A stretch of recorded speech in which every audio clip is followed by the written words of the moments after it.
Hello po mga kababayan, si Dante Maravillas. Matindi talaga po yung crowd sa boxing match for charity. Charity boxing match. Parang laban din ni Pacquiao po yung crowd. Pinagkakaguluhan si General Torre. Kasi po, grabe yung excitement ng mga tao. Kaya lang po, ni Anino ni Baste, hindi makita. Si Baste, biglang bawi ang kanyang hamon. Tingnan ninyo yung crowd mga kababayan. Ipakita ko sa inyo, napakarami. Pinagkakaguluhan po ng media, mga vloggers, oh. Matindi po. Parang si Manny Pacquiao. Kita ninyo? Ganyan, katindi. Karami ng crowd. Mga fans ni General Torre. Di ba? Matindi po, mga kababayan.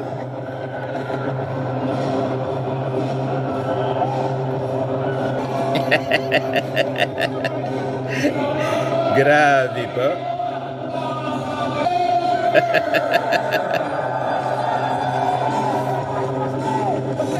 Di ba? Mga kababayan.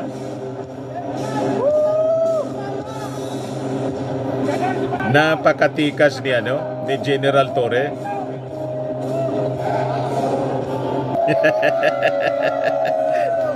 Superstar, mga kababayan, si General Torre ngayon. Rockstar yung dating niya, mga kababayan. Sinayaw-sayawan. Matindi. Iniintay niya, mga kababayan, kung darating pa rin si Baste.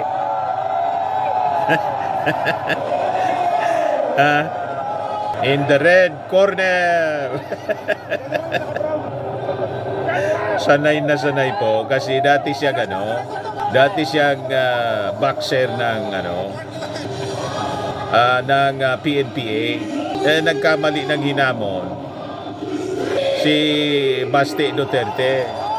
Di ba?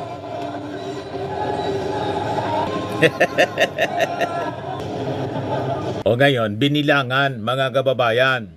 Sabi dito sa report ng PTB, pati yung PTB4 nag-cover po.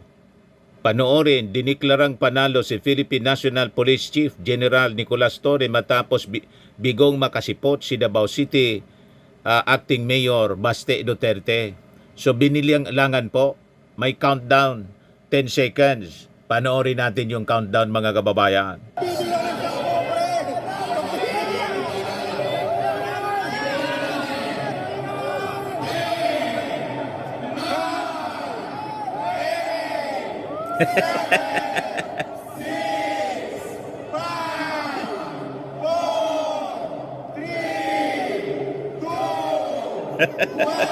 Knockout kagad? Knockout si Baste mga kababayan kasi di sumipot. Knockout siya yung kanyang tapang. Nalusaw yung tapang mga kababayan ni Baste Duterte. Panalo si won by default. Winner by default mga kababayan. Di ba? Winner by default. Ito, dumaldal si di daw hinamon. Sinabi ko talaga na kung magsugtukan tayo, mabubugbog kita. Biglang bawi si Baste Duterte. Yan yung statement po ni Baste. Hindi naman kita hinamon. Sinabi ko talaga, pag nagsuntukan tayo, mabubugbog kita. Hindi kita hinamon, tanga. Wala nang maniwala sa'yo. Ask you. Sinisi pa yung media. Tinawag pang stupid yung mga journalist Hindi naman daw. kita hinamon. Sinabi ko talaga, pag nagsuntukan tayo, mabubugbog kita. Hindi kita hinamon, tanga.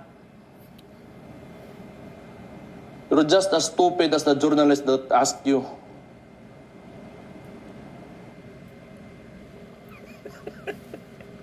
Biglang bawi po ng hamon. Yes, sabi ng mga nag-react po, sabi ni Rich Amora Baldonado, style Duterte, istorya-istorya lang. Sabi ng isa pa rito, Macboy, The Saints, a new Filipino word has just been created, nabaste. Nabaste, adjective, Filipino informal. Ang definition ng nabaste, describe a person who acts overly arrogant or boastful. But when the time comes to stand the ground or face a challenge, they back out through avoidance, delay, or excuses. Often by setting conditions instead of saying no directly. The behavior is marked but by cowardice disguised as strategy. Usage. Akala ko lalaban siya pero nabasti pala. Ang dami pang kondisyon bago makipagsuntukan. Ang gagaling na mga Pinoy. May bagong salita kaagad. Nadagdag sa ating vocabulary, sa ating dictionary mga kababayan, Tagalog dictionary, nabaste. Grabe talaga ang ating mga kababayan, napakatalino. Sabi ni JP Og, she said, let's fight like men, then fought like ghosts. Ni kaluluwa nga po, walang dumating mga kababayan doon. Sabi ni Louie de Guia, you can't spell Duterte without do in duwag. Sabi ni Christoph Anderson, nag-change ng narrative ang Barbie Girl ng Davao City. Sabi ni Arellano Ramiscal, General Torre, you are a real legend.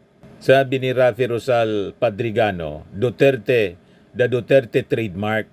Sabi ni Lisa Faye Elisar Abugan, never seen a man with utter disrespect laced with bitterness and arrogance challenge a much older man yet a no-show in the actual bout. Any excuse will be futile to redeem his absence. Correct. Sabi ni J. Lim, typical Duterte, when they get cornered, it be due to either loss in translation or figure of speech. Ano kaya, siyempre nakarating itong balita kay Digong. Ewan ko kung ano ang magiging reaksyon ng kanyang tatay. Sige siguro ang mura. Pinaya mo anyang buong angkan. Si Sara Duterte hindi pa nagsasalita. Ewan ko kung ano ang sasabit. Pinag-aaralan pa siguro ni Sara kung ano ang pwedeng depensa rito. Na hindi naman sila magmukhang kaya-aya at napakaduwag na angkan na pamilya.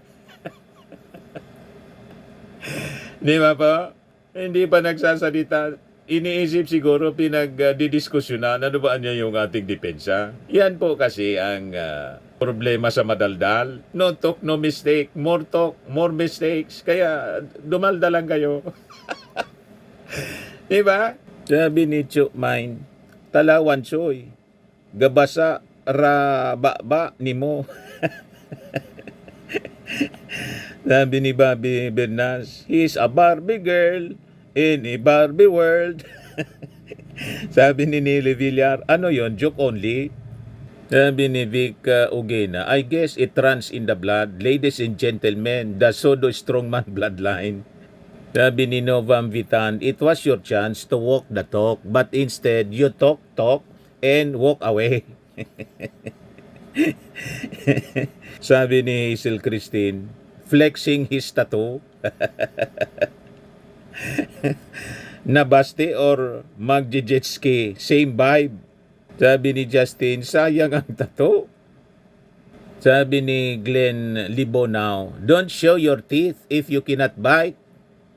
Sabi ni Lorenz, ghost fighter. Batsi este baste.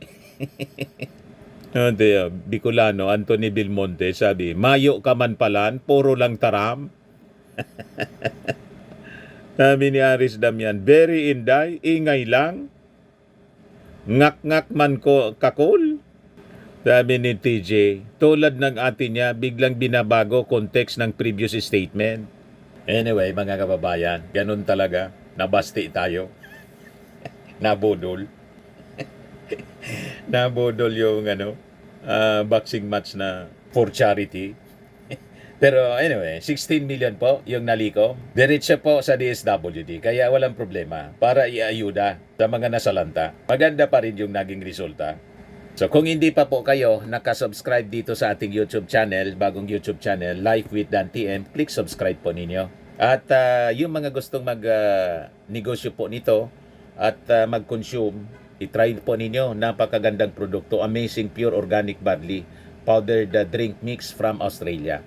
Pwede kayong magpa-orient nito sa aking anak na architect entrepreneur, Riz Maravillas. Lagi nating tatandaan mga kababayan, sa buhay, you become what you believe. Ako po si Dante Maravillas. Bye-bye. God bless.